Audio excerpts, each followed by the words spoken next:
तो सबसे पहले हम लोग क्या क्या डिस्कस करने वाले हैं इस वीडियो में, वो टॉपिक आप स्क्रीन पर देख सकते हैं।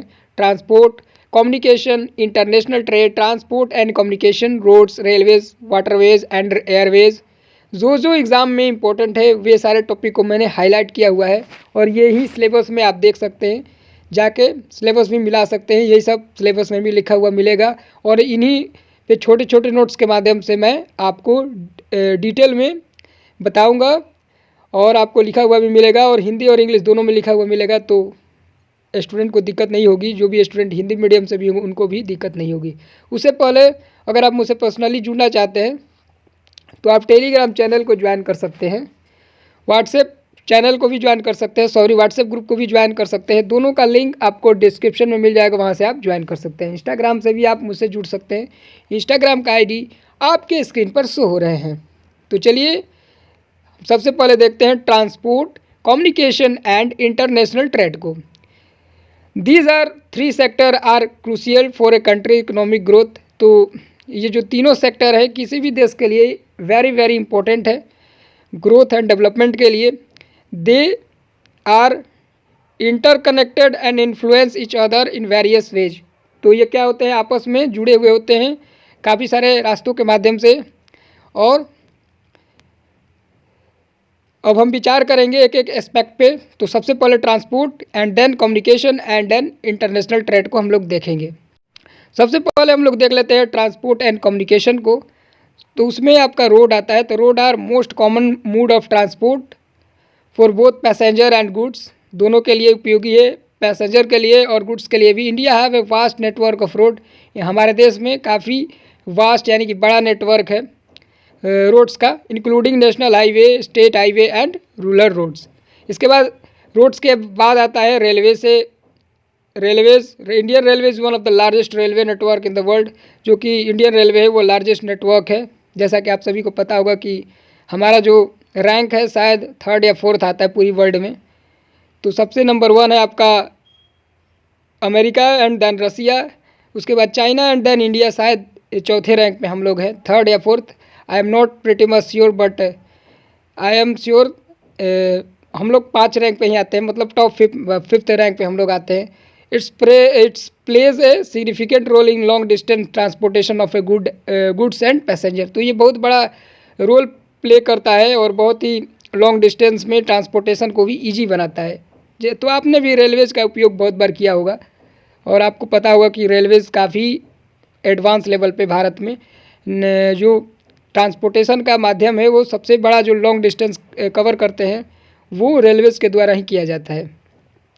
भारतीय रेलवे दुनिया के सबसे बड़े नेटवर्कों में से एक है। यह माल और यात्रियों की लंबी दूरी के परिवहन में महत्वपूर्ण भूमिका निभाता है। उसके बाद वाटरवेज पे हम लोग पढ़ते हैं।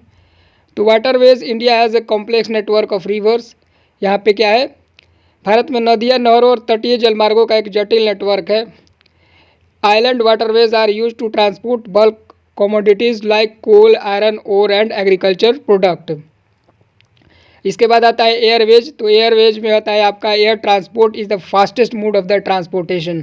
तो क्या है, एयरवेज जो है वो सबसे तेज़ गति से अगर आपको कोई लग्जरी आइटम या कुछ भी गुड्स दिल्ली से मुंबई अगर आपको सप्लाई करना है तो काफ़ी टाइम लग जाएगा। अगर आप रेलवेज़ के जरिए जाएंगे तो ऑलमोस्ट कुछ 1 दिन के आसपास का समय लग सकता है, क्योंकि दूरी काफ़ी ज़्यादा है। 2000-1500 किलोमीटर की अगर डिस्टेंस आपको कवर करनी है तो आपको ट्रेन से टाइम काफ़ी लग जाएगा, जबकि एयरवेज से ये कुछ घंटों में ही तय किया जा सकता है। इसके बाद इससे इंटरनेशनल और डोमेस्टिक लेवल पर भी काफ़ी फास्ट नेटवर्क किया जा सकता है, यानी कि गुड्स का सप्लाई किया जा सकता है। इसके बाद ऑयल एंड गैस पाइपलाइन हो गया। तो pipeline are use to transport oil and natural gas from producing areas to consumption centre. पाइपलाइनों का उपयोग तेल और प्राकृतिक गैस को उत्पादन क्षेत्रों से उपयोग केंद्रों तक ले जाने के लिए किया जाता है। ये भी क्या है, एक मोड ऑफ ट्रांसपोर्टेशन ही है। इसके बाद नेशनल इलेक्ट्रिक ग्रिड के बारे में हम लोग थोड़ा देख लेते हैं। तो the national electric grid connect power plant across the country ensuring the reliable supply of electricity. इसके बाद कम्युनिकेशन नेटवर्क्स है। रेडियो, कम्युनिकेशन में अब हम लोग आ गए हैं वापस। तो कम्युनिकेशन में आता है आपका सबसे जो पुराना माध्यम है कम्युनिकेशन का, that is radio. Radio is a popular medium for broadcasting news, music and other programs. तो जब आप लोग छोटे होंगे तो रेडियो पे गाने, न्यूज वगैरह आते होंगे, और स्पोर्ट्स के भी जो कमेंट्री होती थी वो भी रेडियो में होती थी आज से बहुत साल पहले, और अभी भी एफएम वगैरह चलते हैं तो लोग सुनते भी हैं। तो ये कम्युनिकेशन का सबसे ओल्डेस्ट मीडियम है। इसके बाद है टेलीविज़न। रेडियो के बाद टेलीविज़न आ गया था। तो television is a powerful medium of entertainment, education and information. इसके बाद गैस आता है मॉडर्न टेक्नोलॉजी में सैटेलाइट। तो satellite are use to communication, broadcasting and इससे नेविगेशन भी किया जा सकता है। एंड देन जिसके माध्यम से आप हमारे वीडियो को देख पाते हैं और एंजॉय करते हैं। आई थिंक एंजॉय नहीं कर सकते, पढ़ते हैं आप, सॉरी। तो इंटरनेट के माध्यम से the internet has revolutionised communication and information access, international trade. तो ये क्या क्या एक रिवोल्यूशन लाया है, एक क्रांति लाया था इंटरनेट। जैसे ही इंटरनेट आया आज से लगभग 25-30 साल पहले, इंडिया में भी आ गया था 25 साल पहले, लेकिन अगर हम अभी के दौर को देखें तो इंटरनेट की वजह से जो कम्युनिकेशन में क्रांति आई है वो काफ़ी फास्ट हो गई है, और इससे जो है इंफॉर्मेशन फास्टली एक्सेस क्या किया जा सकता है। अब तो वीडियो कॉल पे ही बातें हो रही है, तो वो सब आपको पता ही होगा। चलिए आगे देखते हैं। इसके बाद changing pattern of Indian foreign trade. अब हम लोग भारत के विदेशी व्यापार का बदलता स्वरूप देखेंगे और इस टॉपिक पे पढ़ाई करेंगे। Indian foreign trade has undergone significant changes to recent year. हाल फिलहाल के वर्षों में इसमें काफ़ी बड़े बदलाव आए हुए हैं। The country has shifted its focus from traditional export like agricultural product and textile to high value added product like engineering goods, pharmaceuticals and software services. And then इसके बाद आता है आपका sea ports and their hinterland. Sea ports are crucial for international trade. ये क्या है, काफ़ी important है और क्रूशियल भी है। इंडिया है सर्वल मेजर सी पोर्ट्स इंक्लूडिंग मुंबई। बहुत बड़े बड़े हमारे मेजर्स जो सी पोर्ट हैं वो लोकेटेड है, लाइक मुंबई जो कि महाराष्ट्र में एक बड़ी शहर है, और आप जानते हैं कि ये इकोनॉमिकल कैपिटल ऑफ इंडिया है। चेन्नई है हो गया आपका, कोलकाता हो गया जो कि वेस्ट बंगाल की कैपिटल भी है, and Jawaharlal Nehru port trust JNPT। The port refer to the region that depend on the ports for its trade. तो ये सभी पोर्ट्स क्या करते हैं, इंटरनेशनल ट्रेड को ईजी करते हैं, और इंडियन इकोनॉमी के लिए वेरी वेरी इंपॉर्टेंट है ये। इसके बाद आता है guys airports. Airport are important for international trade.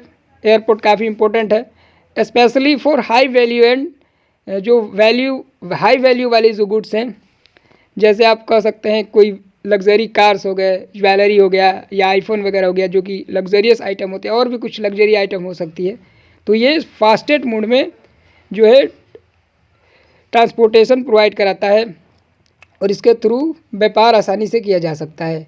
हवाई अड्डे अंतर्राष्ट्रीय व्यापार के लिए महत्वपूर्ण है, खासकर उच्च मूल्य और जल्दी खराब होने वाले सामानों के लिए। अब इसके बाद हम लोग पढ़ते हैं these sectors are closely interconnected. जो मैंने आपको पढ़ाया सारे जो है आपस में इंटरकनेक्टेड है।